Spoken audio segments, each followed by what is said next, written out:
Estamos al aire. ¿Cómo están, estimados alumnos?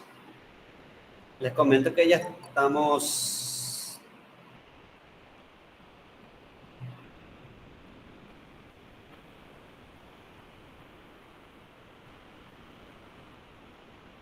Les comento que ya estamos terminando con nuestro programa, entonces quiere decir que nos va a dar tiempo para clases de repaso incluso.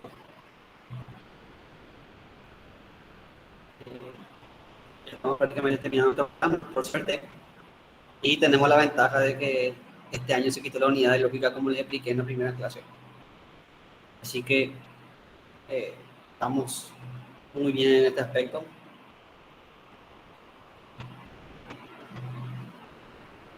Eh, Sin más preámbulos, eh,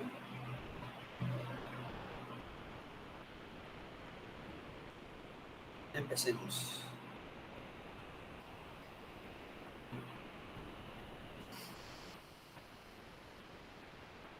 La clase pasada dimos, todavía viene más gente.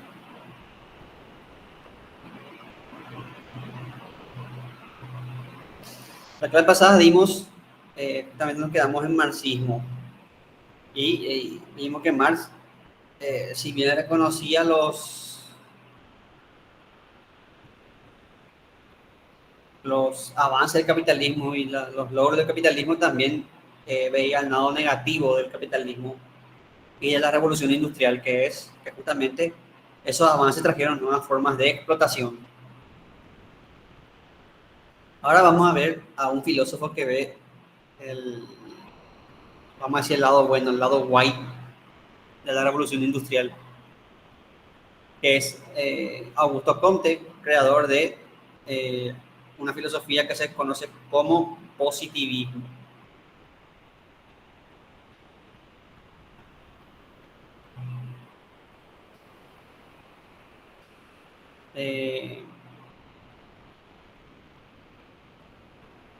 El positivismo justamente cree en el progreso y en la ciencia. La ciencia va a llevar a la mejora de la técnica y con la ciencia vamos a mejorar las condiciones de la humanidad. Acuérdense que estamos ubicados en el siglo XIX, donde hubo un montón de avances científicos y avances sobre todo industriales. Hubo la máquina de vapor, eh, las fábricas ya estaban más mecanizadas, lo que permitió que mejoren las condiciones de que haya menos trabajo forzado, vamos a decir. La esclavitud ya en teoría quedó en el pasado. Entonces, lo que veía la gente era que la ciencia nos estaba llevando por buen camino. Y justamente Comte refleja toda su filosofía. Y sale la idea de progreso, o sea que nosotros vamos a ir progresando indefinidamente mientras sigamos la senda de la ciencia.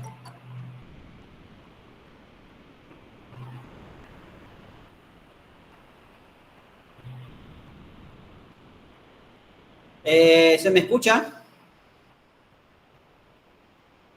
Sí, profe, yo te escucho. Yo sí, Voy a profe. procurar hablar más fuerte porque acá Brenda me pone que no se me escucha.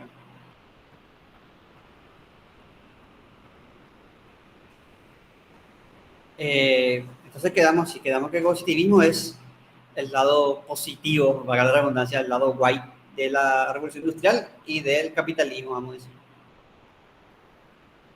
Comte sostenía que la humanidad, perdón que está llegando gente, Comte decía que la humanidad avanzaba por estadios, o sea, por etapas, cada una más progresiva que la otra, cada una mejor que la otra.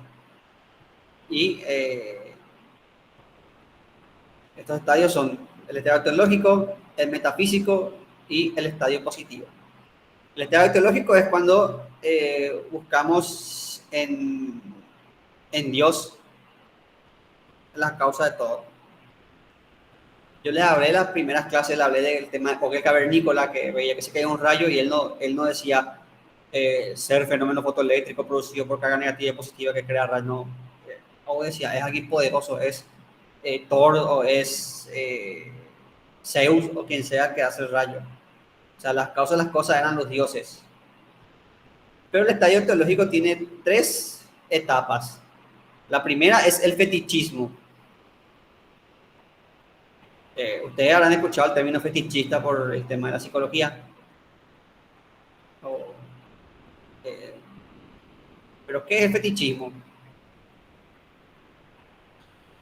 Fetichismo es cuando le atribuimos a los fenómenos naturales personificación o poderes. Entonces yo veo que cae un rayo,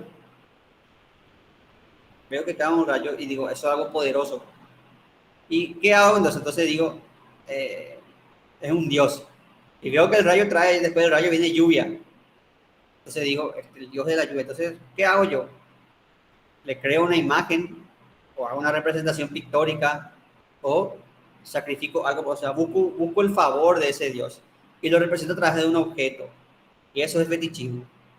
Así como el fetichismo en psicología es, por ejemplo, el fetichista es que agarra una pertenencia a una persona y a través de esa pertenencia quiere la obsesión de la persona. O sea, él tiene a la persona a través del objeto.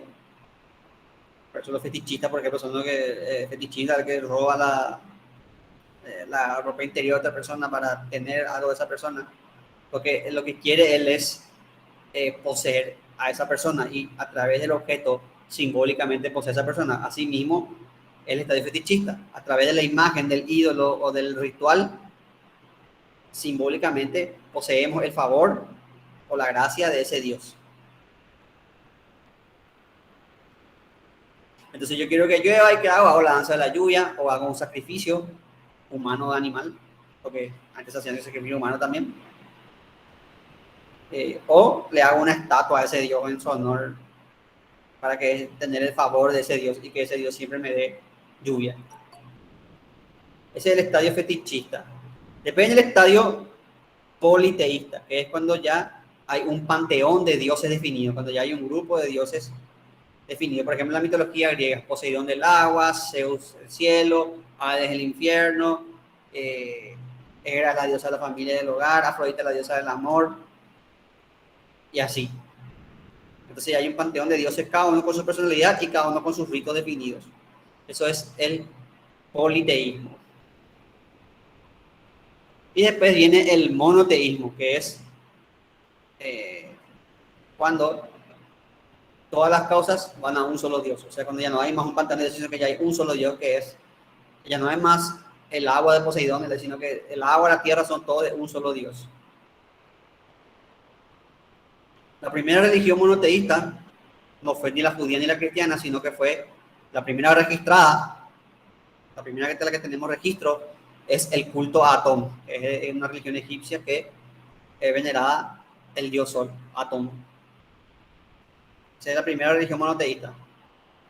Cuando el faraón Akenatón dijo, ahora no existen dioses, solo existe un dios que es el dios Atón. Y de hecho algo interesante es que el psicólogo Sigmund Freud, en su libro Totem y Tabú, formuló una teoría de que la religión judío-cristiana nació de eso. Según Freud, Moisés era un sacerdote de Atón y cuando huyó de Egipto llevó el monoteísmo a las tribus hebreas. Esa es la hipótesis de Moisés. Históricamente eso no se puede validar ni refutar. Es solo una hipótesis. El punto es que el estadio teológico llega a su máximo con el monoteísmo, porque ahí ya todas las causas y todos los fenómenos se le atribuyen a un solo Dios. Finalmente tenemos, siguiente estadio que tenemos es el estadio metafísico, cuando ya no buscamos las causas en dioses, sino en conceptos abstractos. Por ejemplo, el ser, el arjé, el primer motor, lo que quieras. Allá no hablamos de Dios, sino que hablamos de conceptos abstractos. Es el estadio metafísico. Y por último, tenemos el estadio positivo. que es cuando nos basamos en el conocimiento científico. La ciencia es lo que vale. Ya no buscamos aplicaciones en cosas abstractas ni en dioses, sino en la ciencia. Ese es el estadio más avanzado de la humanidad.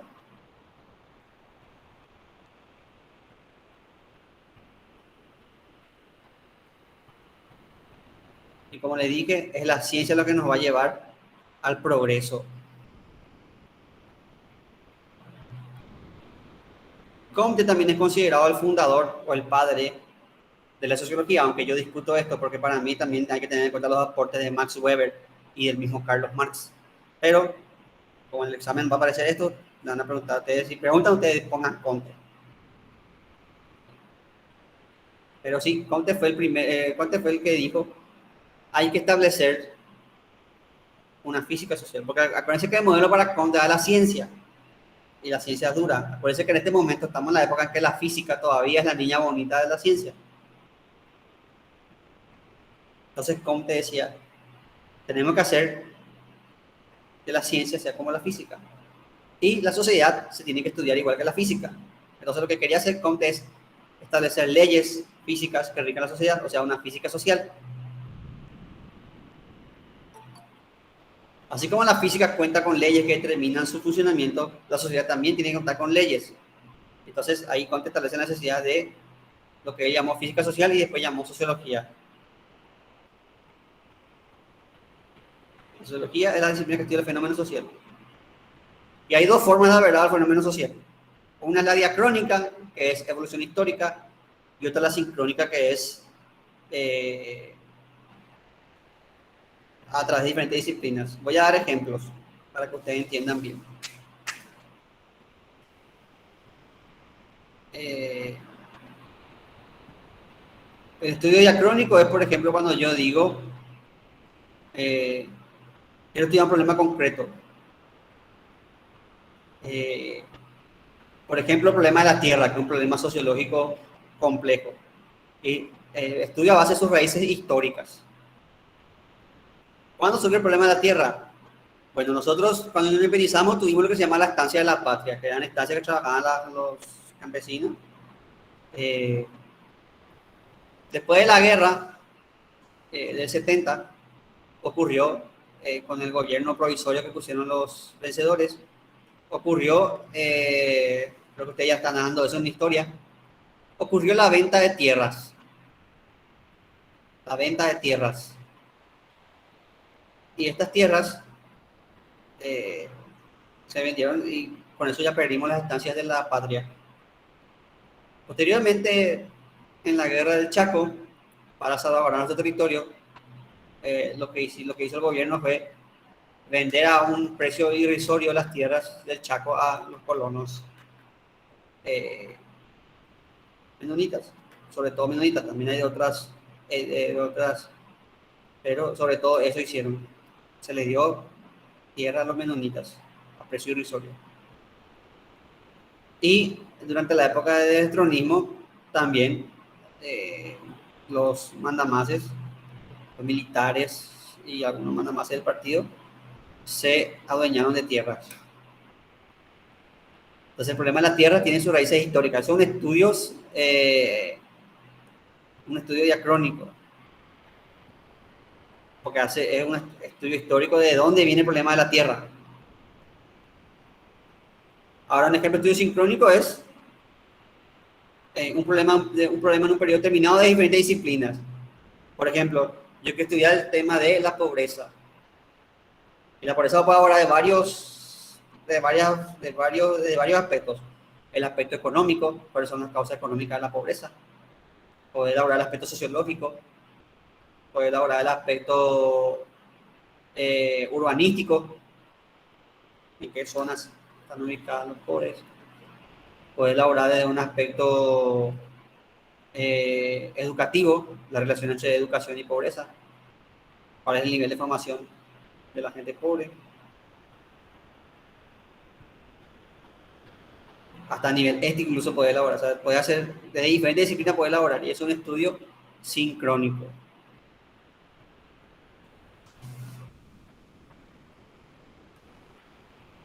Eso es para que ustedes tengan ejemplos y para que ustedes entiendan. Bueno,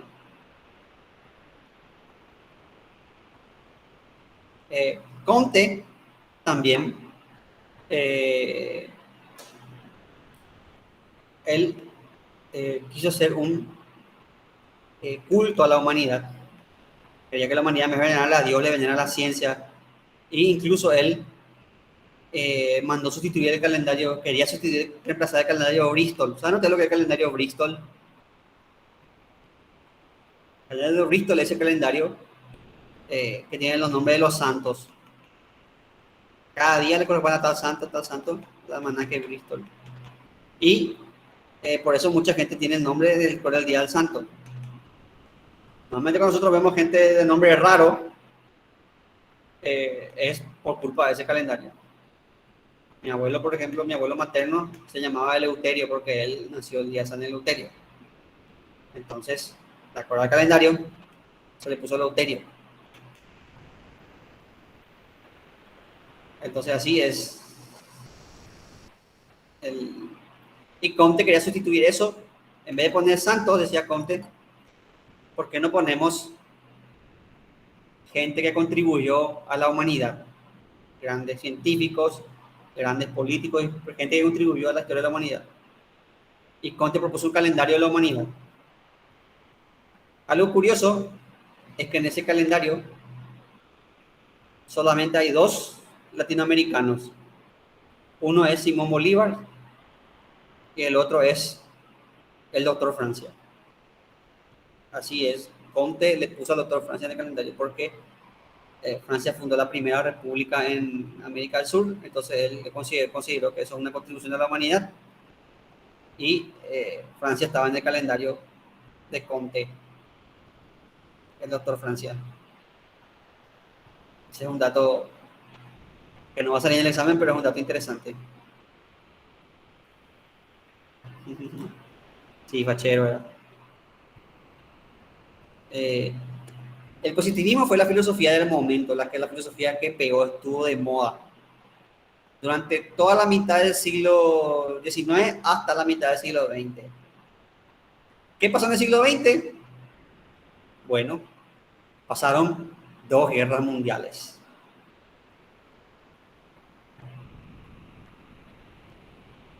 Y ahí la humanidad se dio cuenta que la ciencia no solamente servía para el progreso de la humanidad, sino que la ciencia también servía para crear formas más efectivas de matarnos entre nosotros.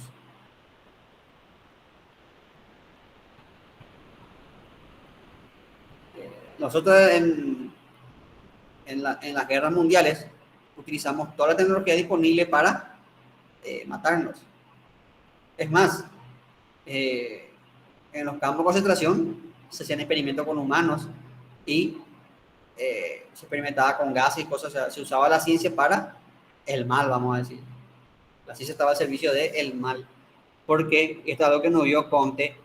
Lo que Comte no llegó a ver es que la ciencia es una herramienta y una herramienta que puede usar para algo bueno o para algo malo. El claro ejemplo de esto es la bomba atómica.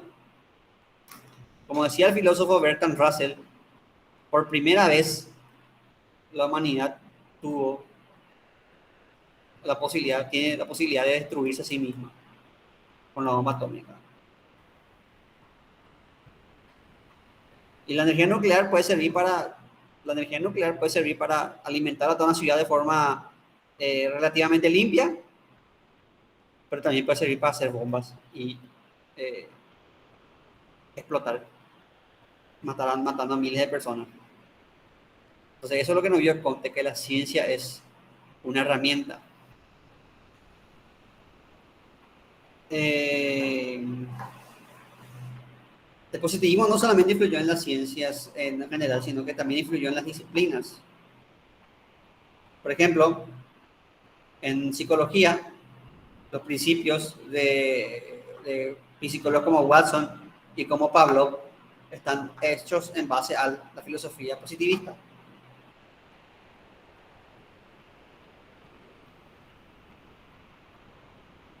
Porque priorizan lo experimental. ¿Qué estudia el conductismo? La conducta observable. Eso estudia el conductismo de Watson. Está fuertemente influido por el positivismo. En historia tenemos una historiografía positivista con Leopold von Ranke, que sostiene que solamente lo que está en documento es lo que sirve, porque eso es lo que podemos constatar. Después surgieron corrientes que reaccionaban contra eso, corrientes como la Gestalt, por ejemplo, que sostiene que el ser humano es más que lo que observamos, más que la conducta observable, y que el humano no es 2 más 2, que no uno puede establecer leyes de comportamiento, porque el humano es complejo. Y también en la historia surgen corrientes como la escuela de los anales, que están en contra del positivismo, ¿verdad? Pero nadie niega la influencia del positivismo en estos campos.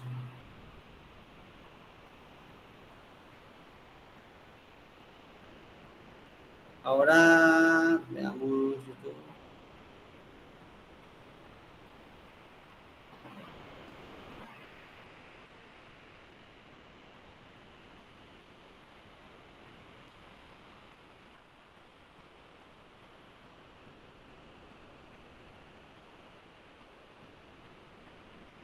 Quiero dejarles con un pequeño videito.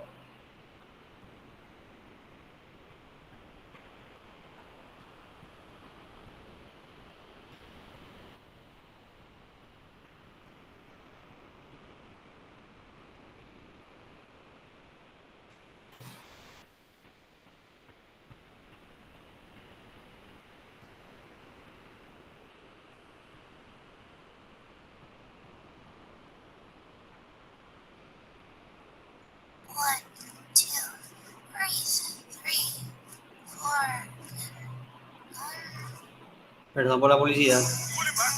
Presenta. Desde finales del siglo XVIII, una serie de cambios en la sociedad estaba consolidando una de las fuerzas más poderosas e importantes para el desarrollo de la humanidad.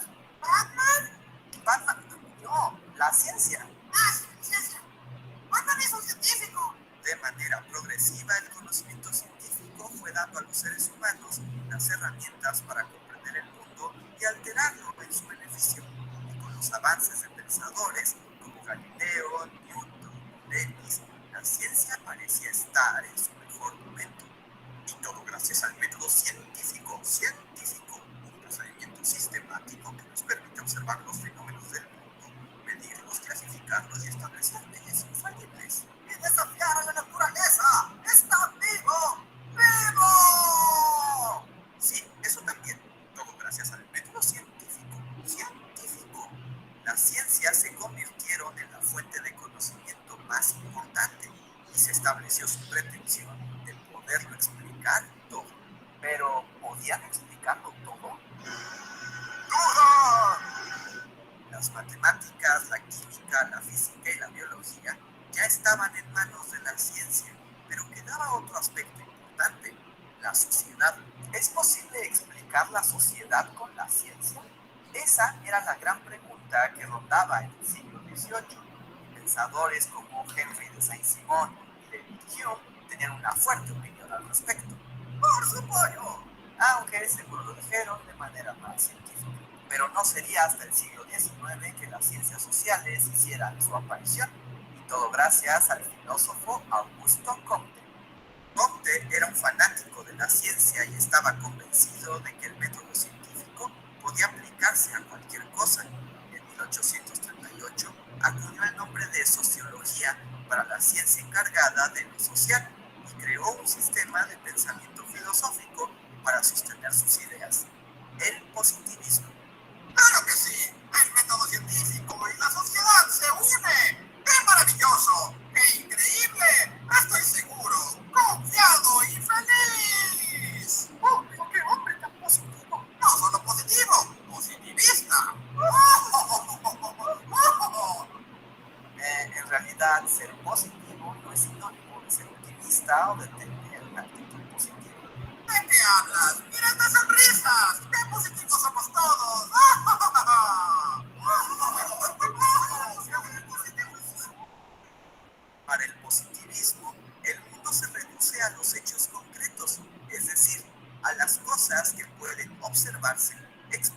interpretarse, medirse y clasificarse. Todo lo demás no existe o es falso.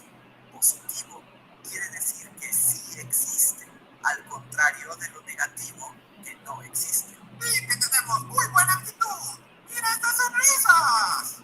Bueno, ya, como quieran. Comte aplicó la observación y mediciones del método científico a distintas sociedades, pues su deseo era encontrar leyes que rigieran el comportamiento humano, y pronto llegó a su primera máxima.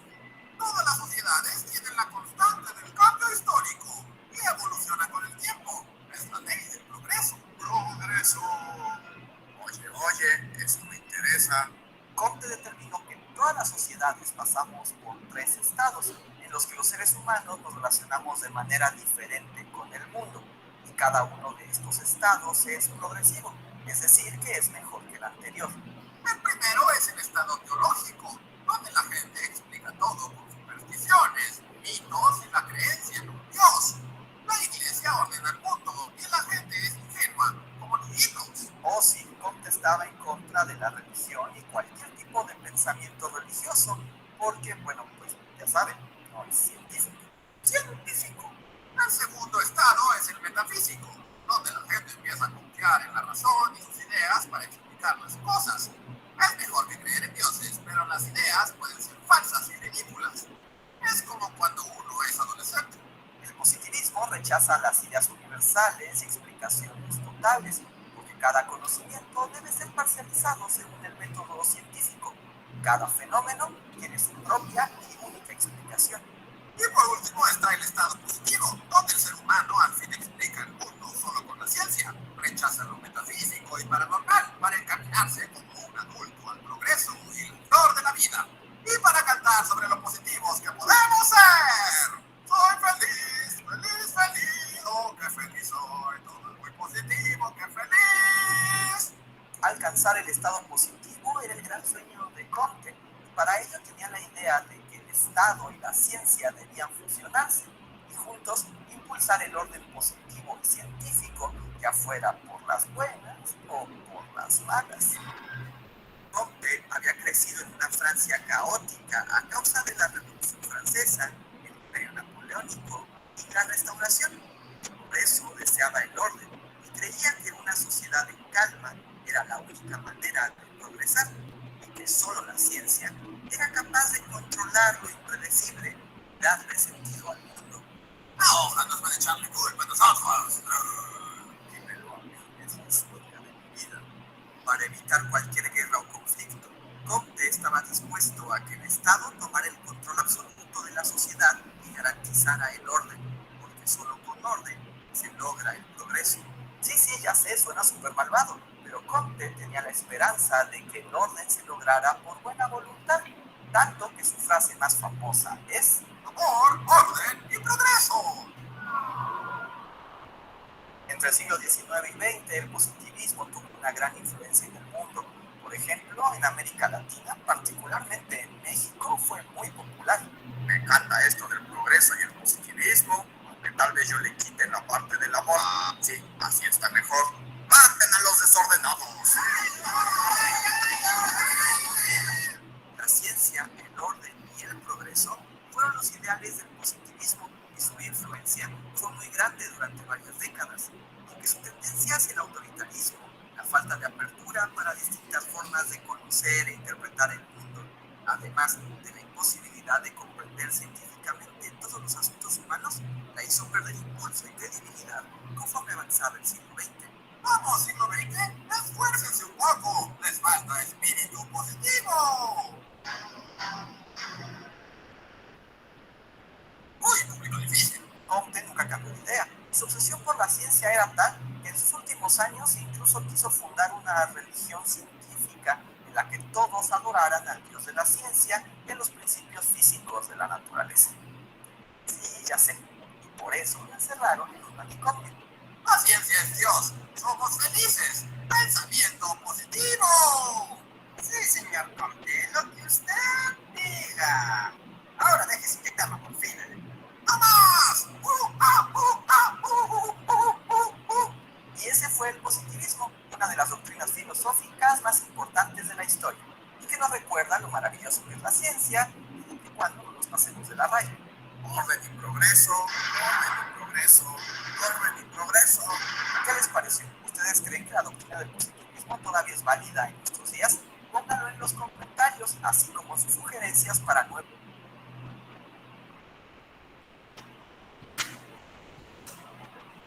Bueno, ese fue un video ilustrativo que básicamente es un resumen de todo lo que vimos en la clase.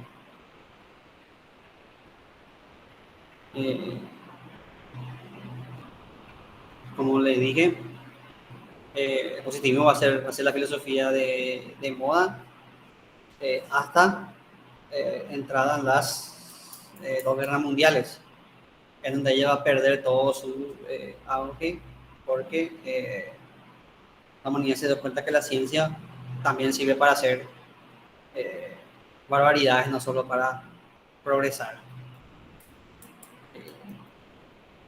Y van a ver filosofías que van a cuestionar esta visión ciega del progreso, pero eso lo vamos a ver en nuestro siguiente capítulo. Ahora no, ahora vamos a pasar a otro filósofo igualmente importante, que es Friedrich Nietzsche.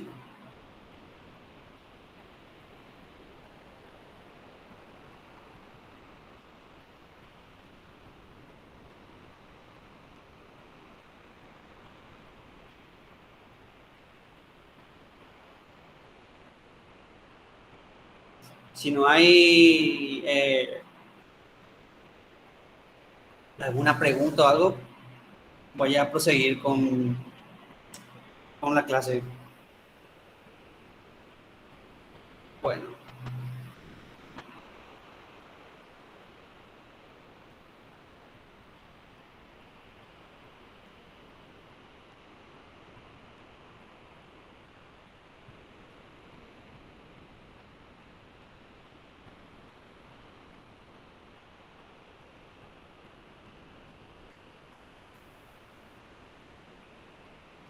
Nietzsche es el fundador, por así decirlo, de la filosofía vitalista, que sostiene que la filosofía no se tiene que ocupar ni del ser ni de la ser, sino que la filosofía tiene que ocupar de la vida.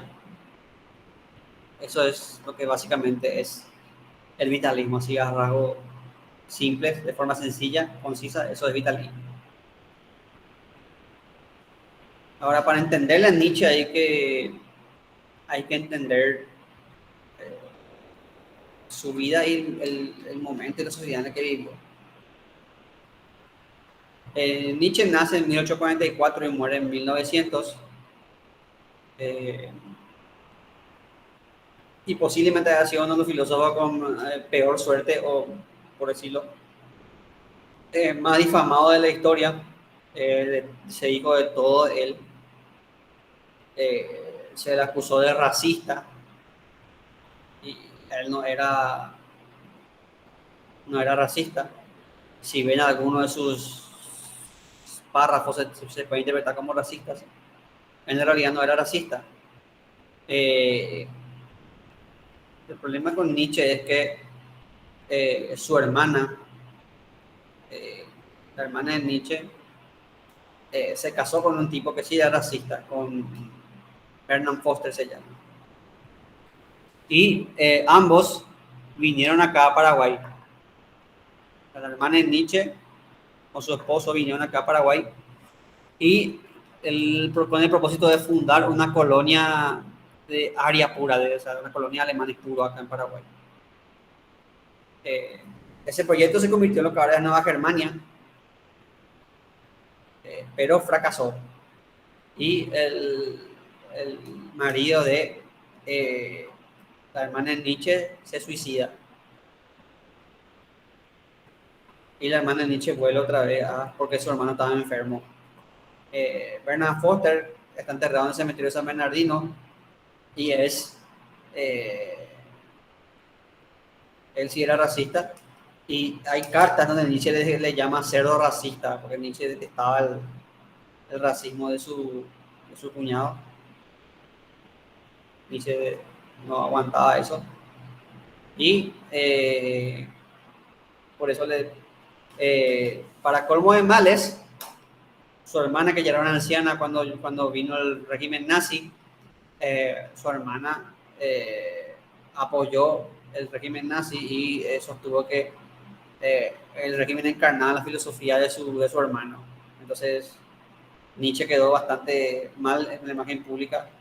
Por eso, si bien Nietzsche ya estaba muerto cuando el nazismo vino, Nietzsche muere en 1900, el nazismo asume en el 36, o sea, 36 años, Nietzsche ya llevaba 36 años muerto.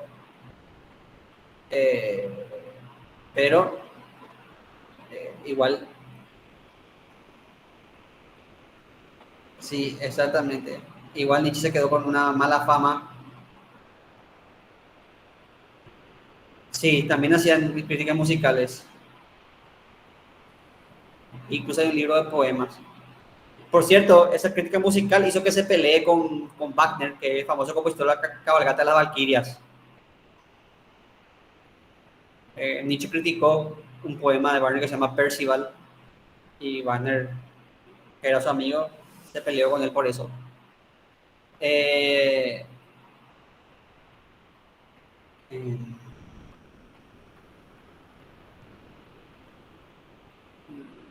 Nietzsche siempre tuvo problemas de salud y murió loco. Se murió loco. El diagnóstico que se dio primero fue que murió por sífilis. Pero un estudio del 2016 sostiene que probablemente lo que le haya enfermado a Nietzsche y matado es una enfermedad conocida como una enfermedad de Pick, que es una enfermedad degenerativa del cerebro, que posiblemente sus padres, que también tenían obseso de locura, posiblemente sus padres también haya tenido eso y Nietzsche por ese lado haya heredado esa enfermedad degenerativa del cerebro y haya muerto de eso, no de sífilis. En el plano amoroso, a Nietzsche tampoco le fue muy bien. Él se enamoró perdidamente de una joven mujer, una mujer bella, llamada Luz Andrea Salomé, que era psicóloga y de hecho hasta ahora es eh, una de las grandes psicólogas femeninas de su tiempo. Ella fue una de las primeras que escribió sobre el narcisismo, por ejemplo. Lastimosamente no hay traducción al español de su obra, pero Nietzsche se enamoró perdidamente de ella y ella, como se dice ahora, le dejó en la friendzone, o sea, en el te quiero pero como amigo. Entonces Nietzsche fue friendzoneado y Nietzsche eh, nunca se repuso de eso de Luz Andrea. Aunque algunos dicen que después se metió con la esposa de Wagner, con Cosima Wagner, que era la esposa de Wagner, y que eso también forma, aparte de las críticas musicales, también forma parte de la razón para que se peleó con Wagner. Pero esos son rumores, eso no hay nada. Así es mi cara, la prensa no vida como siempre. Entonces, eh, como le digo, no tuvo suerte en su filosofía, fue difamado, no tuvo suerte en el amor. Él era el Charlie Brown de los filósofos. Eh, Fue difamado, acusado de racista, su filosofía fue usada por un régimen tiránico, se quedó en la friendzone y encima para colmo murió loco, casi sin poder moverse, estaba ahí y loco, el pobre Nietzsche. Y para más Ingrid, Nietzsche era amigo de Sigmund Freud. Y Freud sí se metió con Luz Andrea Salomé.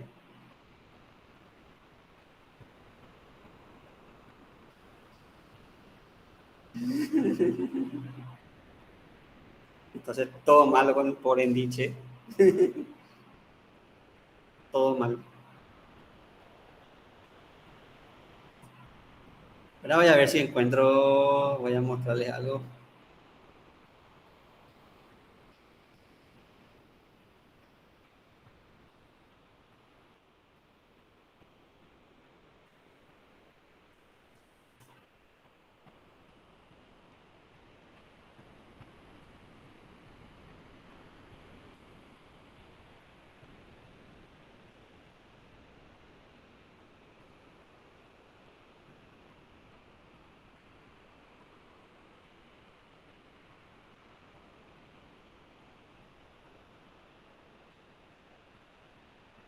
No tener amigos como Freud, no tengas amigos como Freud, en serio, como Freud. Bueno, acá voy a mostrarles una foto bastante...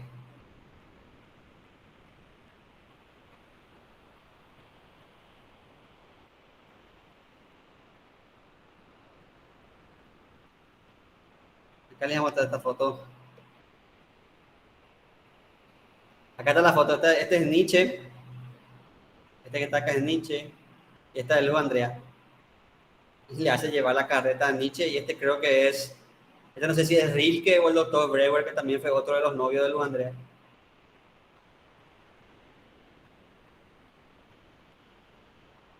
Esta es la foto.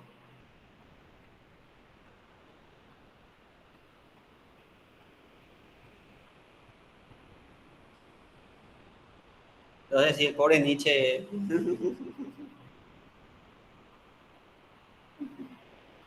No, era una mujer muy libre para su época y creo que por eso no pudo tener nada con Nietzsche, porque ambos tenían carácter fuerte así. Entonces, yo creo que por eso no funcionó.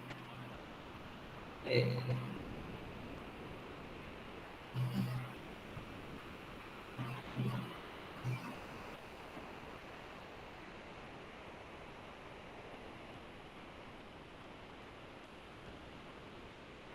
y lo que sí que por Nietzsche se dijo todo, hasta se llegó a decir de Nietzsche, se llegó a decir que se metía con su hermana, hasta eso se llegó a decir del pobre Nietzsche. Y otra cosa que hay que entender de Nietzsche es que él vivió en una época moralmente muy represiva, que es la época de la moral, que se llama moral victoriana, donde todos los hombres tienen que andar con traje, la mujer tiene que andar con vestido, que no se le podía ver ni el, ni el talón. Así tenían que andar todos, por considerarlo lo socialmente aceptable. Era una época donde la moral se imponía muchísimo y era muy fuerte, y por eso Nietzsche, como vamos a ver, se va a rebelar contra eso. Para darle un ejemplo de lo que da la moral victoriana, les voy a dar un solo ejemplo. En esta época, más o menos por esta época, se publica una novela llamada Ulises, de James Joyce. Y la novela no era nada escandalosa, no era nada de otro mundo. De hecho, la novela es, si no sabes leer la novela, es bastante aburrida, porque es un día en la vida de un tipo común. O sea, escribe como un tipo se levanta, desayuna, se va a caminar, hace sus cosas, y así describe qué hace un tipo común en todo el día. Leopold Bloom se llama el personaje de la novela. Cómo el tipo se mueve todo el día. Un día en la vida de Leopold Bloom. Pero una parte de esa novela, cuando el tipo se va a caminar por la calle, en una parte de esa novela, el autor, James Joyce, describe cómo, cuando está caminando, le describe a una mujer caminando y describe cómo se corre su pollera y se ve el talón de la chica. Y ustedes saben que ese párrafo generó todo un quilombo, porque se consideró algo erótico que un libro describa el talón de una, que se le corre el vestido y se ve el talón de una mujer. Fue un quilombo en la época, fue un... Eh, eh,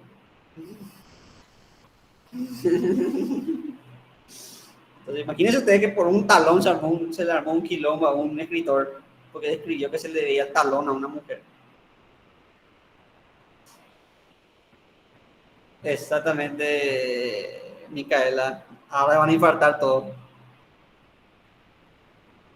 Pero en esa época eso fue un escándalo, ¿no?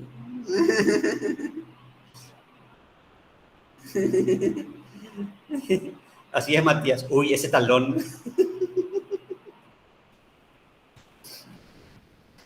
Bueno, entonces, este es el contexto para que ustedes entiendan más o menos la filosofía de nuestro amigo Friedrich Nietzsche. Entonces, lo que decía Nietzsche empezaba Nietzsche diciendo que toda la humanidad tiene dos tendencias, dos pulsiones. Lo apolíneo, que es el lado racional. Apolo es el dios de la luz, por eso es feo Apolo, Apolo es luminoso. Y Apolo presenta la medida, la proporción. O sea, Apolo es el más bello de los hombres griegos, está todo proporcionado, está mamadísimo. Y Apolo es la música, el orden, la dimensión, todo lo racional. Apolo es todo el lado lógico de la vida. Todo nuestro lado racional, todo ese lado que dice que tenemos que portarnos bien, que tenemos que hacer lo correcto, que esto es lo mejor para todos. Pero hay otro lado que nosotros no siempre miramos, que es el lado dionisiaco. Dionisio es el dios del vino, que en Roma se le conocía como Baco, pero acá es Dionisio. ¿Qué representa el lado racional? O sea, el lado instintivo, lo pasional, lo que no, el lado no lógico de la vida. Es el lado que se quiere ir de farra el viernes, es el lado que quiere satisfacer sus necesidades, es el lado que hace estupideces, ese es el lado dionisiaco. Entonces la vida tiene esas dos pulsiones. Por cierto, Freud va a tomar esto de Nietzsche y es lo que va a llamar, a lo apolino le va a llamar lo consciente y a lo dionisiaco le va a llamar el inconsciente. O sea que aparte de la mina le robó las ideas. Todo bien, Freud. Un buen amigo era Freud. Bueno, vamos a decir que se basó en las ideas de Nietzsche para crear su teoría del inconsciente.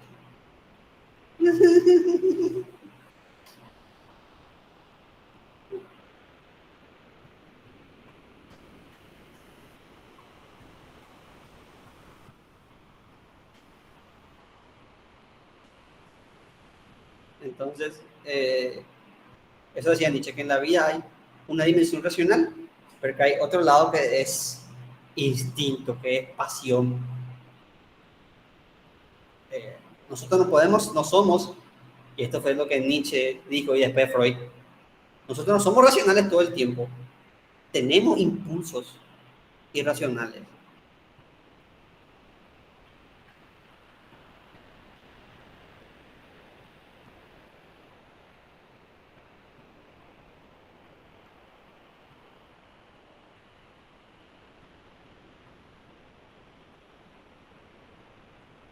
Ahora bien, Nietzsche empieza también criticando la metafísica. Nietzsche dice que la metafísica es el mundo al revés. Es centrarse en un mundo que no es, en lugar de centrarse en la realidad que es. Y de hecho Nietzsche, por eso Nietzsche le odia a Platón, porque para Nietzsche Platón es el padre de todos los males en este sentido, porque Platón divide el mundo. Platón dice que este mundo que vivimos es aparente y que hay un mundo verdadero que es la idea. Sí, pinche Platón, eso mismo decía Nietzsche. Por eso Nietzsche no tenía buen aprecio hacia nuestro amigo Platón, porque Platón divide el mundo. Entonces Nietzsche dice, la metafísica del mundo al revés, es preocuparte por el allá y no por el acá. Es decir que lo imaginario es real y que lo real es imaginario. O sea, que los conceptos abstractos son reales y que lo que nosotros vivimos, lo que estamos acá, somos irreales. Entonces, por eso la metafísica es el mundo al revés. Y Nietzsche tenía una famosa frase que es non plus ultra. Voy a escribir acá en el chat para que... Non plus ultra. Significa no hay más allá. Lo único que hay es esto, lo que estamos viviendo ahora, la vida, es lo único que hay. Más allá no hay nada. Y por eso Nietzsche dio la metafísica, porque la metafísica justamente es el centrarse en el más allá, en lugar de centrarse en la vida. Nietzsche decía que el objeto de la filosofía, por eso se llama vitalismo, su filosofía, como vimos, es la vida. La filosofía es para los seres que viven, no para estudiar cosas abstractas como el ser, el ente, Dios. La filosofía es para estudiar la vida. Tiene que aferrarse a la vida. Por eso decía Nietzsche que hay que invertir la metafísica y decir que lo real es acá y que la metafísica es la invención. Eso decía Nietzsche por por la metafísica.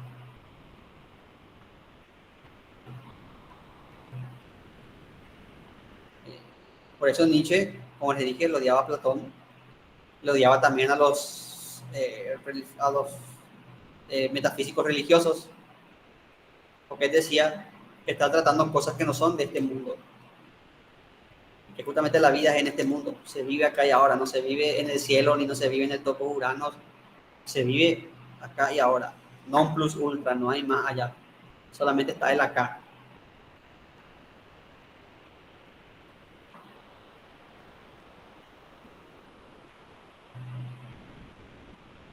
Con la crítica a la metafísica viene también una crítica a la moral.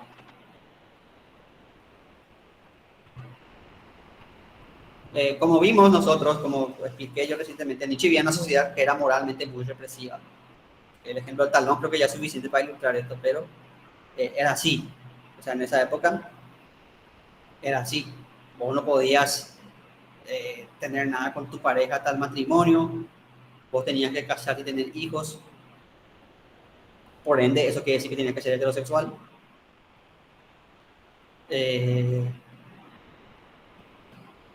Había una serie de normas que la sociedad esperaba de vos y vos tenías que comportarte así. Y acá viene también el concepto de gentleman o de caballero, que tenés que ser fino, educado, cortés. Y el concepto de la lady o la dama, que es que tiene que ser así, refinada, pura.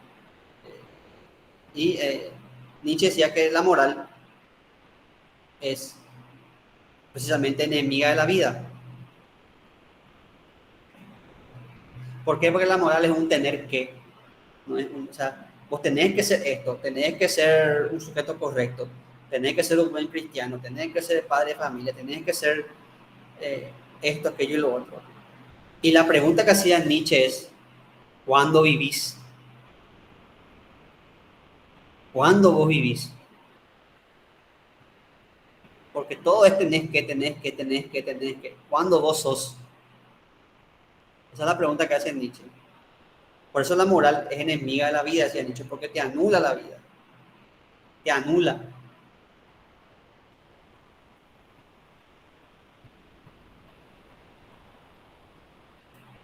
Nietzsche tenía dos tipos de morales. La moral del Señor o la moral del amo, de acuerdo, depende de la traducción que van a encontrar ustedes, que es la moral que afirma la vida y que establece sus propios valores, crea valores. Esta es la moral del superhombre, vamos a hablar después de lo que es el superhombre, pero esta es la moral. O sea, la persona que dice, esto es lo que yo busco, esto es lo que yo quiero, estos son mis valores. Ahora, los valores no son los valores que te inculcaron otros, sino que son los valores que vos mismo crees y vos mismo afirmás tus valores. Creas tu propio, estableces tus propias reglas. Esa es la moral del Señor. Y después está la moral del esclavo, que es la que vive en otro. O sea, la que vive basándose en los valores que te inculcan. Mi papá y mi mamá esperan esto de mí, por eso yo hago esto. La sociedad espera esto de mí, por eso yo hago esto. Los demás esperan esto de mí, por eso yo hago esto. Entonces vos no vivís, vos no estableces tu valor, sino que vos vivís en base a otros. Vivís por los valores de otros.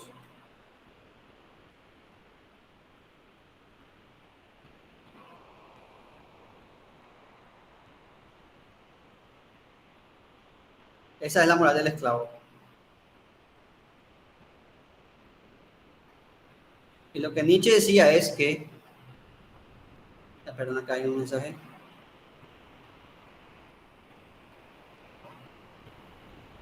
Así mismo es, Micaela, te crían en la moral del esclavo.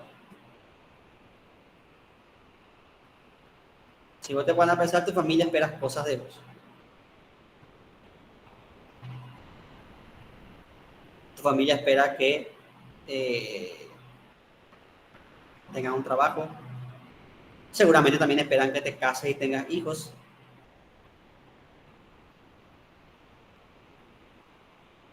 Esperan que te comportes de determinada forma.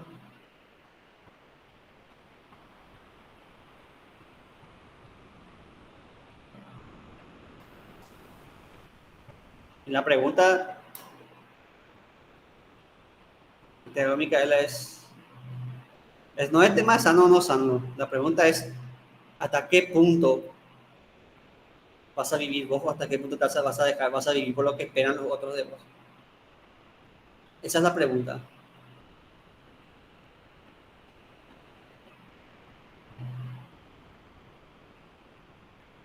Está bien que tu familia espere cosas, porque es normal que tu familia espere cosas de vos. O sea, a nadie le gusta tener un hijo que tiene 35 años, es un vago, no tiene trabajo y no hace nada de su vida. Está bien que tu familia espere cosas de vos, pero la pregunta es, ¿hasta qué punto vos vivís por vos o vivís por lo que espera tu familia o la sociedad o la religión de vos? Esa es la pregunta que tenés que hacerte, estimada Micaela. ¿Vos vivís por vos o vivís por otros?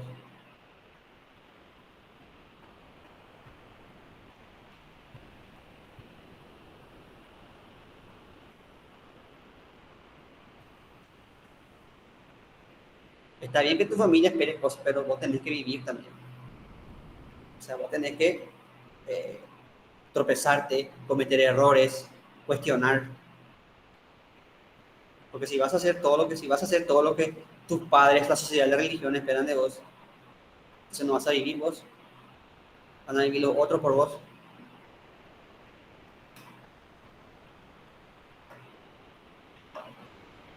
El ejemplo de, yo tuve un alumno, no voy a decir su nombre porque tuve un alumno, esto es un ejemplo verídico, que su mamá desde el momento que nació, dijo, mi hijo va a ser médico, mi hijo va a ser médico, va a ser médico. Y siempre le inculcó eso, ta. Y el chico estudió medicina, se recibió con excelentes calificaciones. Y cuando tiene el título, le entrega así el título a su mamá y le dice, acá tenés el título, mamá, ahora yo voy a estudiar lo que yo quiero. Y se puso a estudiar filosofía.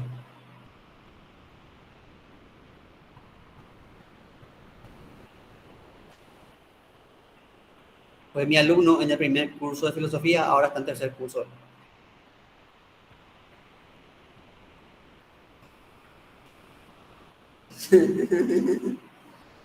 Entonces, él le complació a su mamá, porque su mamá quería un hijo médico y ya soy hijo médico.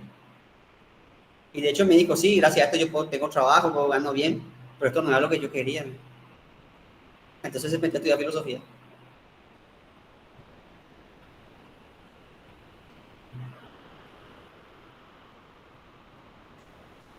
Mi papá, por ejemplo, mi padre quería que yo sea abogado. Él no quería que yo ejerza, pero quería que yo estudie Derecho. Y que después me dijo, después estudia. Y yo le dije que quería estudiar filosofía. Yo voy a ser filósofo. Y él no me dijo, de hecho me apoyó, me compró libros, me apoyó. Él nunca me dijo, no, mi hijo va a ser abogado porque... Entonces yo tuve más ventaja que mi pobre alumno porque a mí por lo menos me dijeron, si es lo que querés, te vamos a apoyar. Y me apoyaron. Y ahora vivo de eso. Y mis padres están contentos porque puedo vivir de eso. Pero es así, o sea, la pregunta es esa, ¿hasta qué punto vivís vos o vivís por los otros? ¿Cuándo vivís vos? Eso es lo que te preguntaría Nietzsche.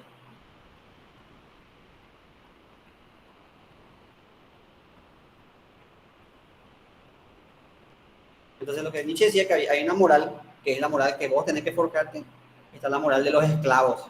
¿Por qué es esclavo? Porque vive por otro. Así como el esclavo vivía por su amo, entonces vos también moralmente estás esclavizado, moralmente vivís por otros. Y Nietzsche por eso criticaba la moral cristiana, porque Nietzsche decía la moral cristiana es una moral de esclavo. La moral cristiana es, el primer mandamiento le amarás a Dios por sobre todas las cosas y al prójimo. Honrarás a tu padre y tu madre. No desearás a las mujeres de tu prójimo. No matarás. Eso está bien. Entonces, por eso Nietzsche decía, la religión es del otro. El cristianismo se basa en el amor al prójimo. Porque hay el amor a vos mismo, preguntaba Nietzsche. Por eso Nietzsche decía, la moral es enemiga de la vida, anula la vida, porque no vivís vos, viven los otros en vos.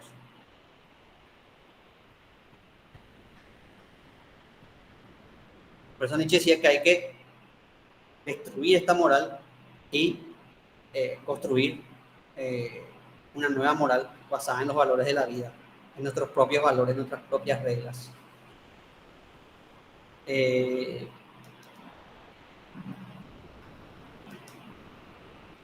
Muchos se quedan con el Nietzsche destructor, o sea, muchos, sí, Nietzsche era rebelde, destruía todos los valores, la muerte de Dios. Pero Nietzsche no se quedaba, y Nietzsche decía, hay que construir, hay que hacer nuevos valores.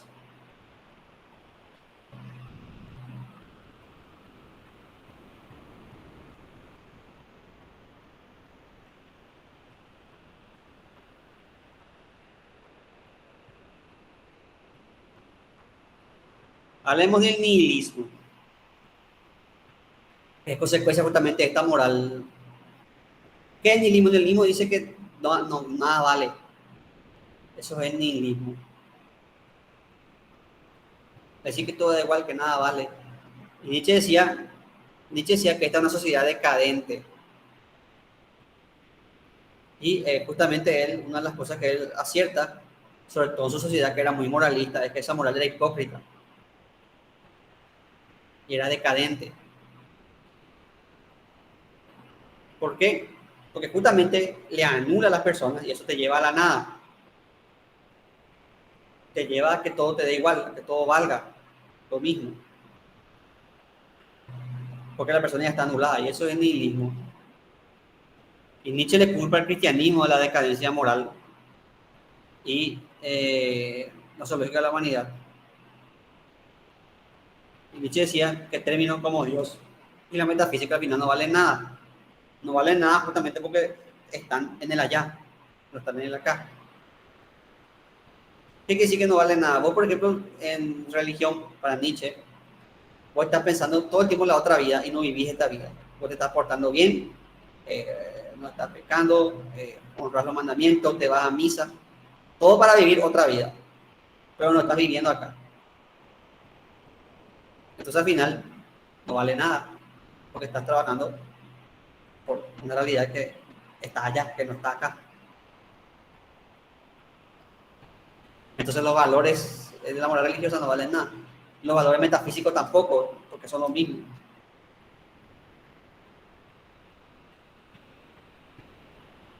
Y acá llegamos a otro concepto importante que es el de la muerte de Dios. Una de las frases más famosas y a la vez polémicas del amigo Nietzsche es Dios ha muerto. Esa es la frase, por esa frase se le conoce. Tanto que la frase ya es un meme en sí mismo. Pero la frase completa es Dios ha muerto y nosotros le hemos matado. ¿Por qué? Porque justamente este nihilismo, este en la nada que nos quedamos, nos lleva a la necesidad de destruir estos valores cristianos para construir nuevos valores. Porque la religión te anula, no vivir por vos, vivir por otro, como establecimos bien. Entonces no vale nada, tu valor, no, tu vida, tus valores, todo lo que vas a hacer no vale nada. Entonces lo que decía Nietzsche es, hay que destruir, Dios tiene que morir, decía Nietzsche, para que el superhombre viva. Esto no quiere decir que Nietzsche literalmente crea que Dios se murió, sino que quiere decir, lo que Nietzsche cree, lo que quiere decir Dios ha muerto es que la moral y la metafísica cristiana tienen que morir para dar paso a una filosofía de la vida que se centre en el acá y no en el más allá.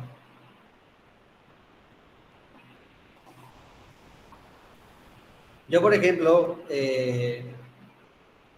yo soy, a diferencia de Nietzsche, que era venenoso con la religión, yo soy bastante respetuoso y soy consciente que por más ateo que uno sea, muchos valores y muchos vienen del cristianismo, o sea, mucho de lo que forjó nuestra historia, nuestra cultura, viene del cristianismo y hay que reconocer el aporte cristiano a la historia de la cultura. Pero a mí una de las cosas que me molesta de la religión es justamente eso, cómo te convierte en nada, cómo te anula. Yo entré en un colegio religioso porque estaba cerca del trabajo de mis padres. San Miguel Aricoiz, mi papá trabajaba en Uninorte, ahí en la Embajada Argentina, y mi mamá trabaja hasta ahora en el estudio CODAS, que están cerca de San Miguel. Entonces yo entré en un colegio religioso de San Miguel. Y recuerdo que vos, al entrar al colegio, te topabas con una frase gigantesca, así, que era la frase, las máximas de San Miguel Aricoiz, que decía: Dios todo, yo nada. Así enorme decía así: Dios todo, yo nada. A mí siempre yo me quedaba mirando esa frase y decía: es todo bien con Dios, pero ¿por qué yo tengo que ser nada? ¿Por qué yo tengo que recibir la nada? Perfecto, alaben a Dios, crean en Dios, pero ¿por qué yo tengo que ser nada? Pensaba yo: Dios todo, yo nada. ¿Por qué yo tengo que ser nada? Pensaba yo. Me chocaba esa frase. Yo así me imaginaba así como en Auschwitz, así estaba el letrero, así el trabajo lo hará libre.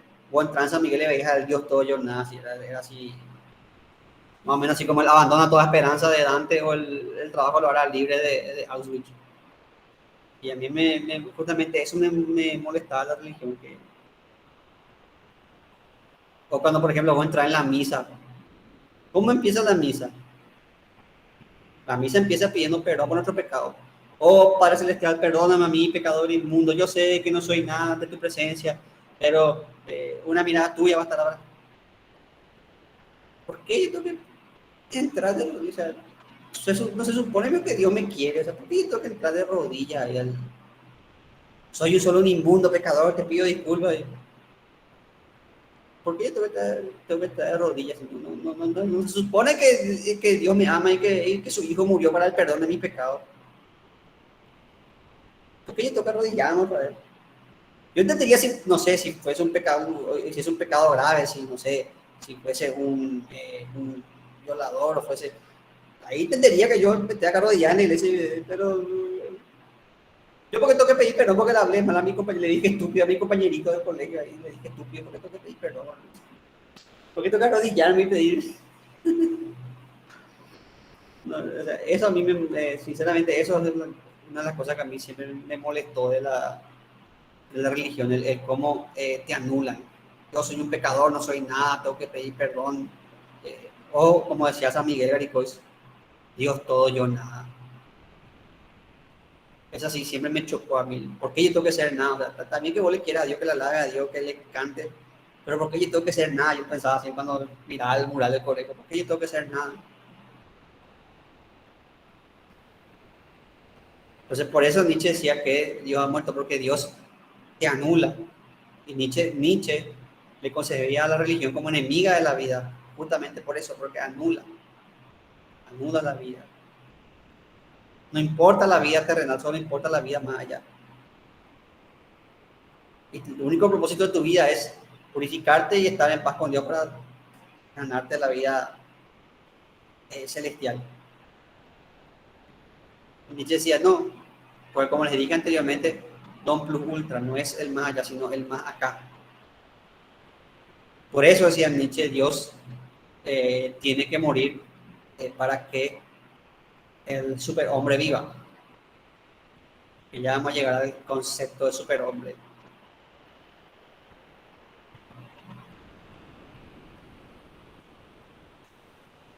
Entonces, lo que quiero que entiendan es que el Dios ha muerto, no es que se le mató a Dios, no es que Dios estaba vivo y se le mató.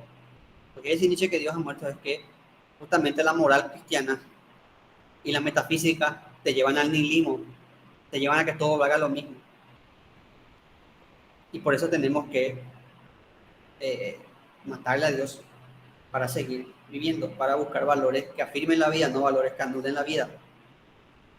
Eso decía el amigo Nietzsche. Para quien la religión, como les dije, era enemiga de la vida, era contraria a la vida.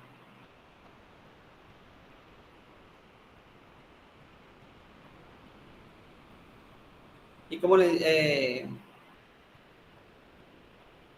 superhombre es justamente la consecuencia de la muerte de Dios. Es la persona que rige, que hace sus propios valores. La persona que vive con sus propios valores y se aferra a la vida y reniega de la moral enemiga de la vida.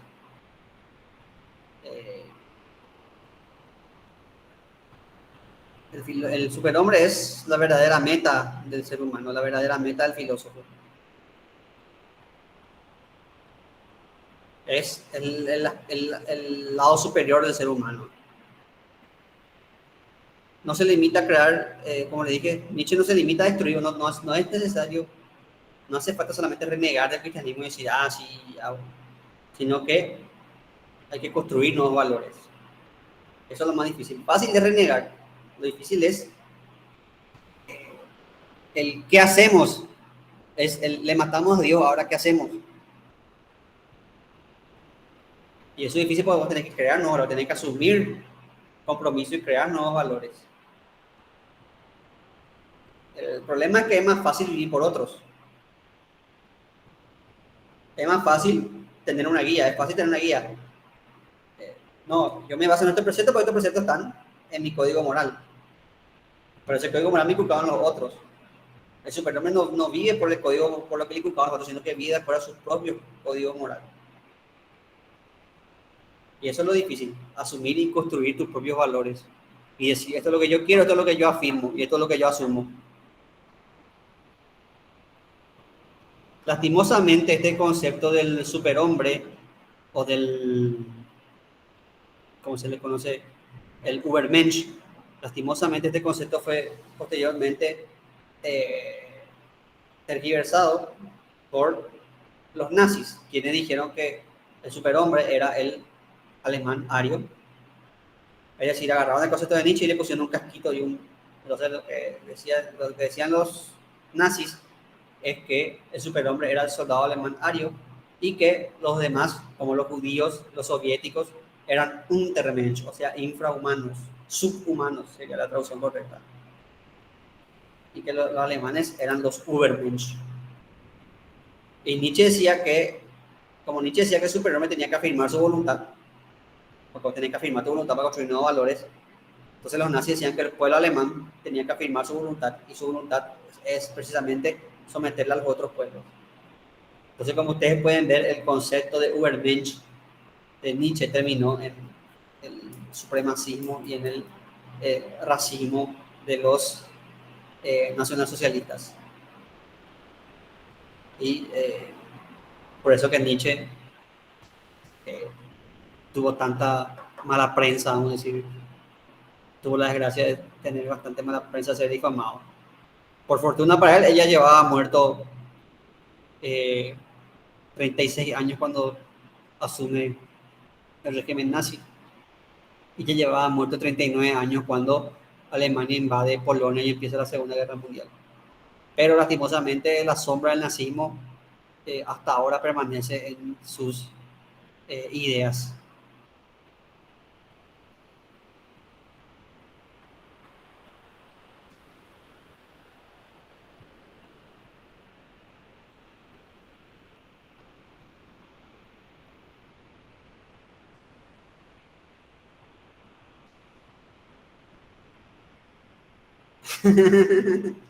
Me gusta lo que dice Micaela Nietzsche, le pone una cara de corazoncito, soy intérprete, una calaverita. ¿Sí?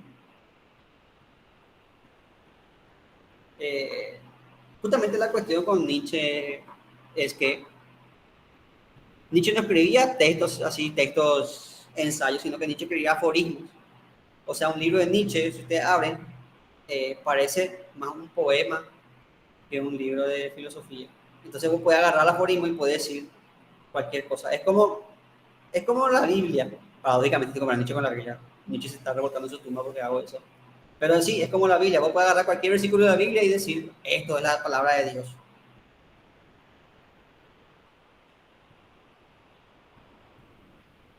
Y lastimosamente los aforismos de Nietzsche, aparte que Nietzsche, otro problema que hay para estudiar Nietzsche, que Nietzsche era un filósofo asistemático.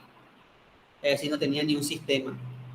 No es como Platón y Aristóteles que tenían acá una antropología, acá una ética, acá una... No, Nietzsche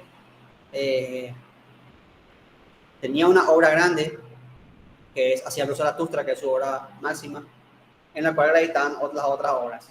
Che Homo, Humano Demasiado Humano, Camino de su Sombra. Pero Nietzsche no tenía ni un sistema. O sea, vos no puedes hablar de una ética nietzscheana, porque justamente Nietzsche decía que un sistema justamente es lo que te imponen los otros.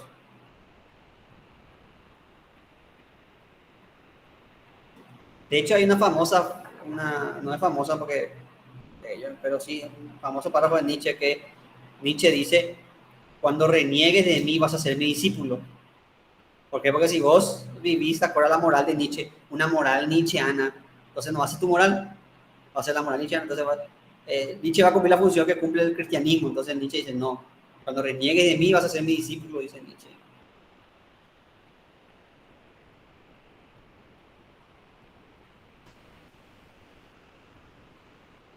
Bueno, como les expliqué, lastimosamente la filosofía de Nietzsche estuvo muy contaminada por el nazismo.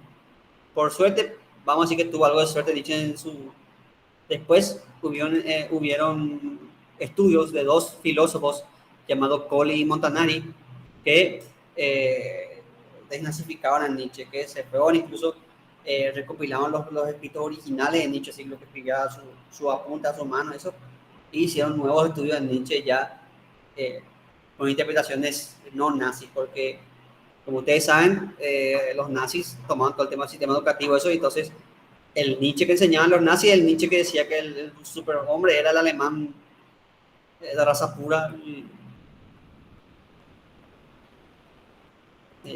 Entonces, eso era todo un problema. Y estos dos filósofos, Poli y Montanari, fueron los que rescataron textos de Nietzsche y despojaron de las interpretaciones nazis. Y otra cosa que les sepulta a mismo Nietzsche, que su propia hermana, como les conté, su propia hermana después apoyó el régimen nazi, así que todo mal con el pobre. Pero como le dije, por suerte, ahora tenemos estudios de Nietzsche que no son así interpretaciones nazis de Nietzsche.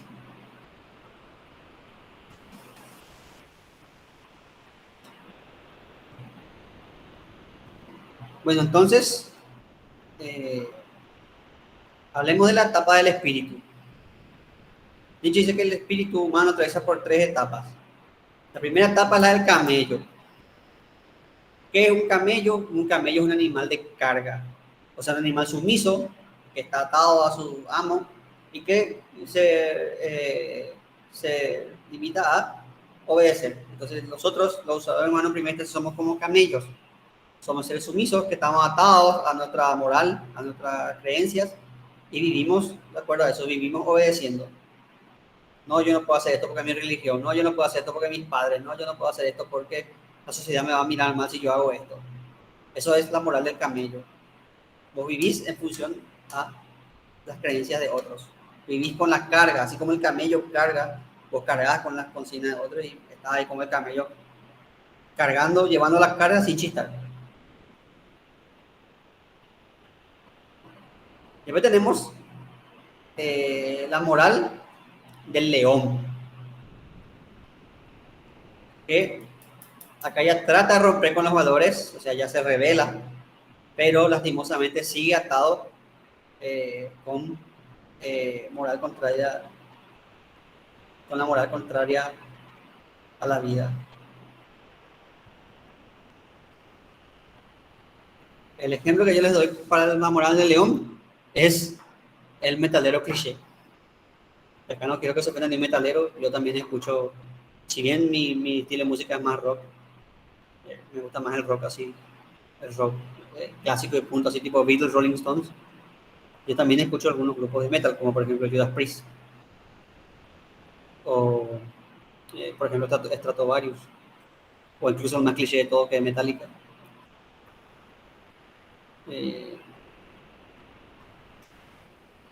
Pero el punto es, ¿por qué doy el ejemplo del metalero como el ejemplo del león? Porque el metalero es el que se revela contra la moral, sobre todo la moral cristiana.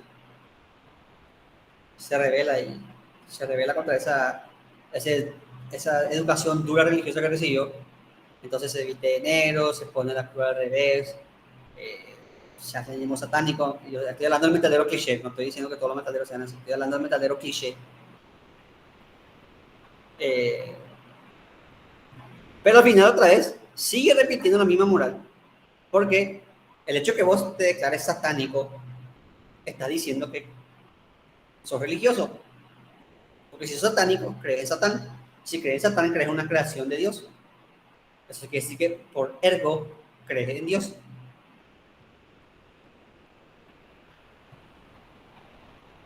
Y te pone la cruz al revés, que por cierto la cruz al revés es la cruz de San Pedro, porque San Pedro fue el que dijo que no es digno para morir como su Señor, entonces le crucificaron al revés, y la cruz al revés es la cruz de San Pedro. Entonces, cuando le vean a un metalero así con la cruz al revés, digan la aguante San Pedro, y mostraré tu medallón de San Expedito. Y ese es el león, el que trata de romper con los valores, pero todavía no sale, todavía se queda en esos valores. Y la última etapa del espíritu es el niño. ¿Por qué el niño? Nietzsche decía que el filósofo tiene que ser como un niño. ¿Por qué? Porque el niño tiene dos aspectos. El primer aspecto importante es que el niño se afirma. El niño afirma, yo quiero esto, a mí me gusta esto, yo quiero hacer esto, yo quiero jugar, yo quiero comer, yo quiero. El niño se afirma los valores de la vida. Se afirma. El niño sabe lo que quiere. No quiero hacer esto, quiero jugar, quiero comer, quiero... Entonces, por eso el niño vive de acuerdo a sus propios valores. El niño es creador de valores y se afirma, como te digo, en los niños. Aparte, los niños aman la vida, los niños disfrutan de la vida. Y finalmente, algo que tienen los niños es que los niños cuestionan todo. Que los niños no aceptan nada, ni los valores, ni las creencias, los niños no aceptan nada, pero los niños cuestionan todo. ¿Y por qué? Tenés que hacer esto, mi hijo, ¿y por qué? ¿Y por qué tenés que comer? ¿Y por qué? ¿Y por qué tenés que nutrirte? ¿Y por qué? ¿Y por qué? ¿Y por qué? ¿Y por qué? Cualquiera de ustedes que haya trabajado con niños chicos, que haya tenido sobrinitos o primitos, o, ¿por qué no, hijos? Aunque, de acuerdo al rango etario de ustedes, eso todavía es poco probable, aunque puede ser que algunos de ya tengan hijos. Cualquiera de ustedes me va a dar razón en eso, que los nenes cuestionan todo. ¿Y por qué? ¿Y por qué? ¿Y por qué? ¿Y por qué? ¿Y por qué? A veces te quitan la paciencia. ¿Y por qué sí? Le decía, si le está enojado ya. Pero no hay que hacer eso, hay que fomentar el espíritu crítico de los nenes. Entonces, Nietzsche decía que el filósofo tiene que ser como niño.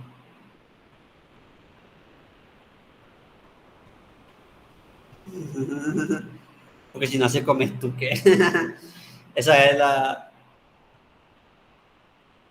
Matías tiene una educación conductista, ¿sí? Educar tu casa. Estímulo, respuesta. Entonces ya va a dejar de comentar porque va a recibir la respuesta. Educación conductista, Matías.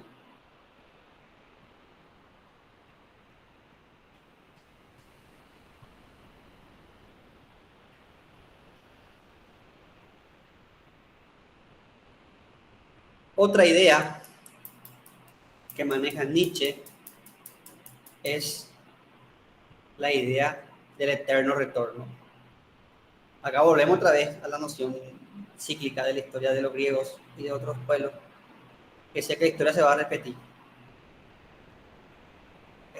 Nietzsche decía que la realidad es la combinación de átomos.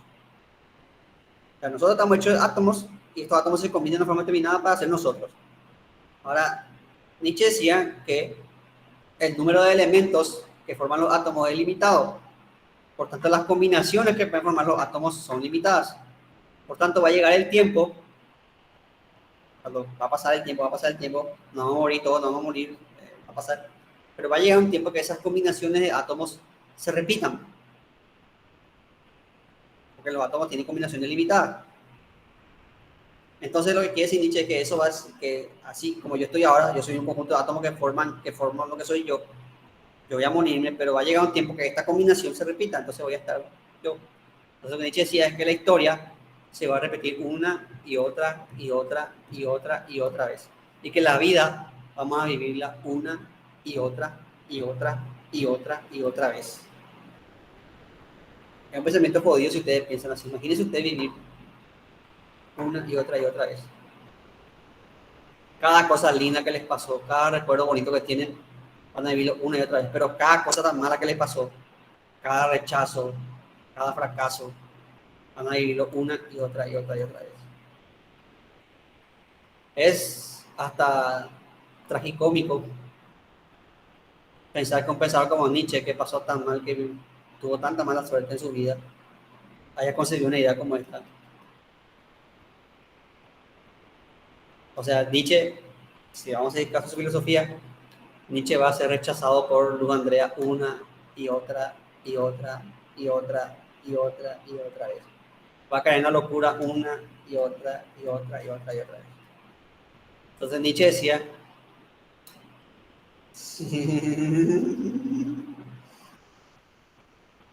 entonces Nietzsche decía que vos tenés que disfrutar de tu vida porque vas a vivir esa vida una y otra y otra y otra y otra vez. Entonces por eso Nietzsche decía, hay que disfrutar de la vida. Me voy a Profe, ese no dedicar era el pensamiento de los pitagóricos. también.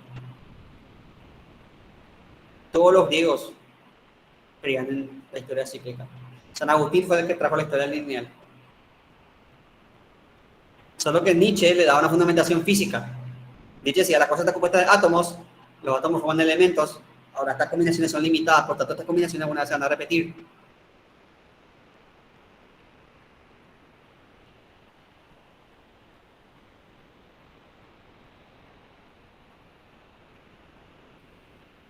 Permítanme, les voy a mostrar un video que explica mejor esto.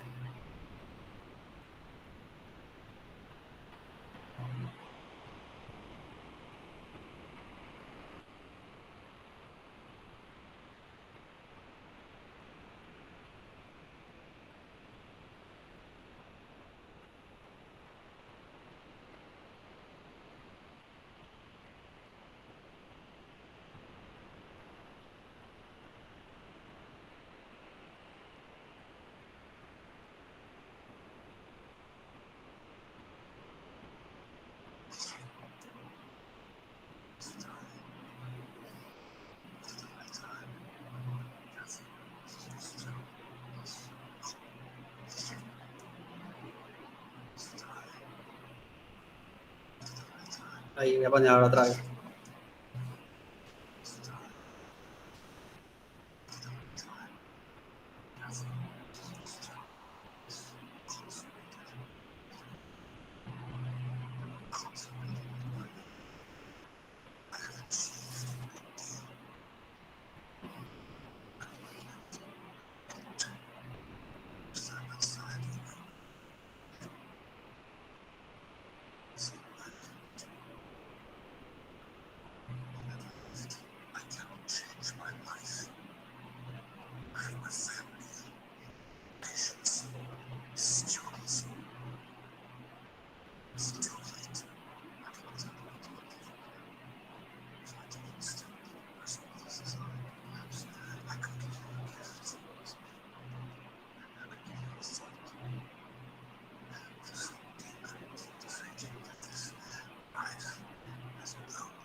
¿Qué les pareció el video?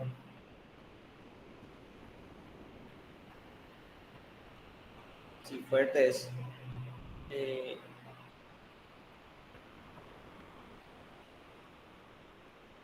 Nietzsche se caracteriza por esas preguntas así que te golpean. De hecho, él decía que él filosofaba a martillazos, o sea, que te da un ping, ping, ping. Eh, pero es la pregunta, sí.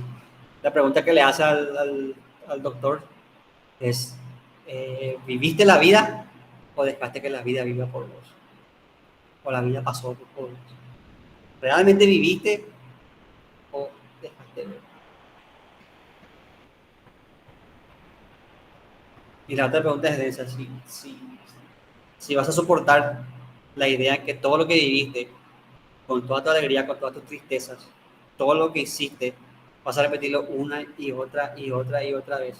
Si vas a poder soportar esa idea. Eso es algo bastante denso y da para reflexionar. Eh, da que pensar eso. Da que pensar así. Realmente viví mi vida como yo quise. Eh, o hay cosas de las que me arrepiento no haber hecho, no haber experimentado, no haber vivido. La verdad que es una pregunta muy fuerte y que te atormenta. Entonces, la solución a eso es obviamente eh, vivir la vida conforme a tus normas y disfrutar de. Así si se repite otra vez, vas a disfrutar otra vez.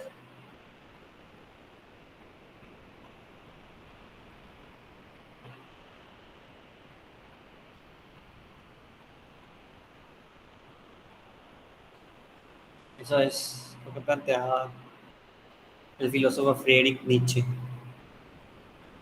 Ah, por cierto, este fragmento que ustedes vieron es de una película que se llama El día que Nietzsche lloró. Es una película basada en una novela que está basada en la vida de Nietzsche a su vez, que es muy interesante y yo les recomiendo sobre todo para los alumnos que van a seguir psicología, de ustedes que van a seguir psicología. ¿Por qué? Porque acá en esta película, aparte de tocar estos temas, también se toca cosas como por ejemplo el origen del psicoanálisis. Entonces, esta película les va a ser muy útil a eh, los compañeros o los dos chicos que van a seguir psicología. Le voy a anotar acá el nombre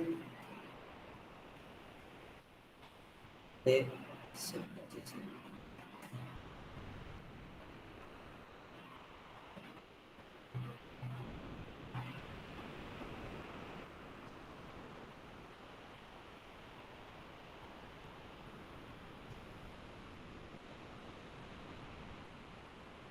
Así se llama la película.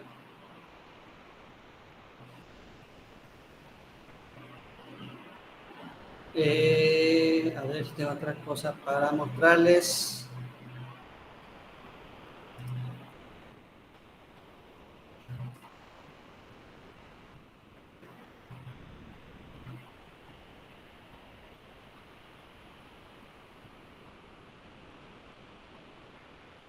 No, creo que no le voy a mostrar videos. Voy a dejar este espacio restante para que ustedes hagan sus preguntas, no solamente sobre este capítulo, sino sobre cualquier cosa que quieran preguntarme, o quieran aportar algo o opinar sobre algo al respecto. Para eso voy a dejarles este espacio que nos queda. ¿Alguna pregunta, alguna acotación, algo que quieran hablar, alguna opinión que quieran dar? Son bienvenidos.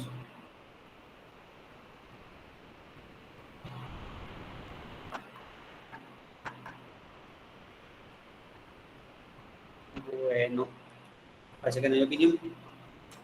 Entonces, justamente de la crítica al positivismo y en parte también de la filosofía de Nietzsche, van a dar lugar a nuevas corrientes filosóficas. La filosofía de Nietzsche va a influir en filósofos como Ortega y Gasset, va a influir en pensadores postmodernos. Postmodernos no vamos a llegar a dar porque nuestra unidad solo llega hasta el existencialismo, nuestro programa. Así que vamos a obviar el tema de la postmodernidad. Pero Nietzsche va a influenciar en filósofos como Heidegger, que es existencialista, y va a influenciar en los pensadores postmodernos. Y justamente la crítica al positivismo y el marco de las dos guerras mundiales va a dar lugar a el desarrollo de la filosofía de la segunda mitad del siglo XX, que es el existencialismo, que es lo que vamos a ver en nuestra próxima clase.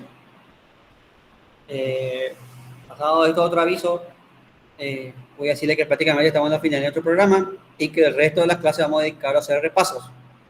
Y yo voy a hacer pruebas, vamos a ir hablando, abordando las temáticas, las partes que ustedes quieren que volvamos a abordar. Así que vamos a tener muchísimo tiempo de repaso porque prácticamente ya estamos terminando con el programa del siglo XX nomás y con eso ya cerramos. Yo creo que en 2 clases, si no menos, ya vamos a estar terminando con el programa. Y eso es bueno porque vamos a poder hacer clases de repaso.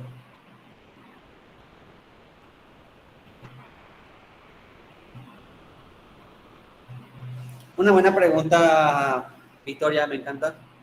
Mi método de estudio es el siguiente. Como yo soy una persona, voy a tener que ver cómo aprender más rápido. Yo, por ejemplo, soy una persona auditiva kinestésica. Quiere decir que yo aprendo escuchando o escribiendo. Entonces yo tomo notas. Hay gente que es visual, que tiene que subrayar o marcar con colorcito para aprender. Esas son las gente que tiene memoria visual, así aprende más rápido. La gente que es solo auditiva puede escuchar las clases que estamos grabando, así que yo estoy hablando, o puede leer y leer en voz alta y escucharse mientras lee. Esas son las personas que tienen. Entonces vos tenés que ver, tenés que probar y ver cómo aprender más rápido. Si vos sos auditivo, vas a aprender más escuchando. Y si vos sos kinestésico, si sos visual, vas a aprender más subrayando. Y si sos kinestésico, vas a aprender más escribiendo. Tienes que ver de acuerdo a tu método, como con respecto a la idea de los filósofos, una de las formas que a mí se me quedan es siempre relacionando con otra parte de la filosofía o con un contexto de su tiempo. Por eso yo siempre les doy a ustedes el contexto. Entonces así yo asocio la filosofía con, por ejemplo, con la historia o con la ciencia, con los rasgos científicos, entonces ahí se me queda más a mí, porque como cuando haces más conexiones neuronales, es como que más fuerte se te pega el... Entonces yo, por ejemplo, vos asocias, por ejemplo, el tema de Nietzsche, asociar a su experiencia de vida, a lo que él vivió y al contexto de la época, al contexto moral. ¿Por qué Nietzsche decía que la moral no daba la vida? Eso a lo mejor ahora no entendemos bien, porque ahora nuestra moral no es tan restrictiva como la moral que había antes. En cambio, si vos asocias con lo que era la moral antigua, la moral en la época de Nietzsche, entonces ahí vos entendés por qué Nietzsche decía que la moral no da la vida, porque era una moral muy restrictiva y te anulaba. Entonces, haciendo esas asociaciones, o ahí podés, se te van a quedar las principales ideas de los filósofos. Y como te dije, también tenés que ver la forma de estudiar, y eso depende de cada uno, porque algunos son más visuales, subrayan, otros son más auditivos, kinestésicos. Entonces eso tiene que ver ustedes, tienen que experimentar y ver cómo aprenden más rápido. Otro consejo que les doy es que elijan un día para cada materia y el fin de semana hagan repaso general. Yo estudié así en el cursillo y a mí me funcionó muy bien eso. Les confieso que yo rendí todas las materias bien en el cursillo, menos matemáticas. Esa rendí mal. Pero como el resto rendí bien, ingresé. No hagan eso, ustedes tienen que procurar rendir todo bien. No sean como yo. Lo único que se me queda es eso. Daniel. Lo único que se queda de tu consejo es eso, uy.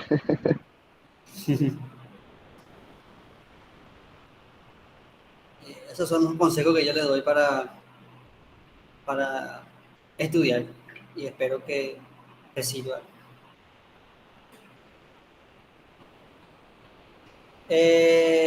Si no me equivoco, este sábado tenemos clase de recuperación, ¿verdad? Del 31.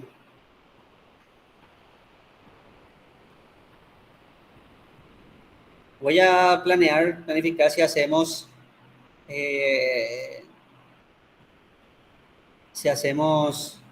continuamos con la clase normal o si hacemos una pruebita para el sábado, así tipo y hacemos revisión o un repaso. A lo mejor encaro como un repaso esto. Eso voy a hacer.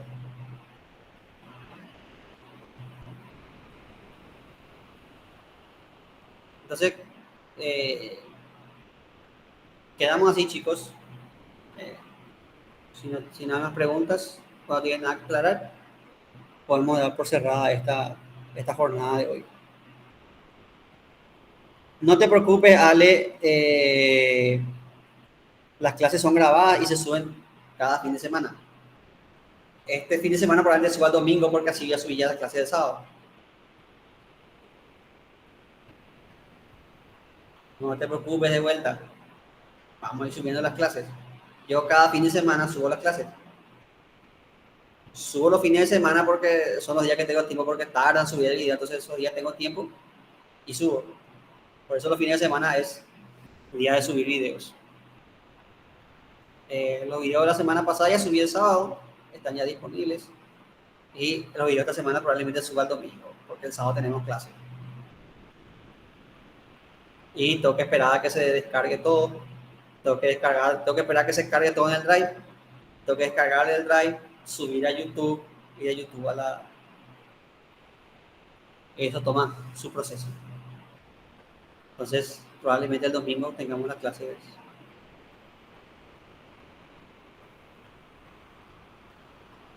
Pero vas a tener las clases grabadas, así que no te preocupes. Bueno, con esto podemos dar por terminada la jornada de hoy. Nos vemos el viernes. Gracias, profe. Chao.